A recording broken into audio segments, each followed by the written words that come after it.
உதகை அருகே உள்ள மொரக்குட்டி காப்பு காட்டில் 8 வயது மதிக்கத்தக்க பெண் புலி உயிரிழப்பு. புலியின் உடலை கைப்பற்றி உடற்கூறு ஆய்வு மேற்கொள்ளப்பட்டு அப்பகுதியிலேயே எரியூட்டிய வனத்துறையினர். நீலகிரி மாவட்டம் உதகை அருகே உள்ள எப்பநாடு மொரக்குட்டி காப்புக்காடு பகுதியில் நேற்று மாலை வன களப்பணியாளர்கள் ரோந்து பணியில் ஈடுபட்டிருந்த போது பெண் புலி ஒன்று இறந்து கிடப்பதை கண்டறிந்தனர்.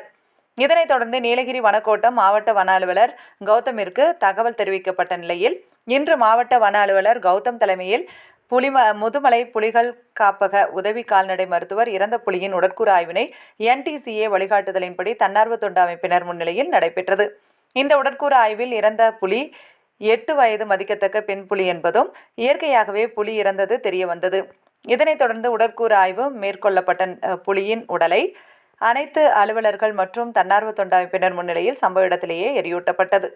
மேலும் புலியின் உடல் பாகங்கள் NTCA வழிகாட்டுதலின்படி மாதிரிகள் சேகரிக்கப்பட்டு ஆய்வுக்கு அனுப்பப்பட்டுள்ளதாக வனத்துறை சார்பில் தெரிவிக்கப்பட்டுள்ளது.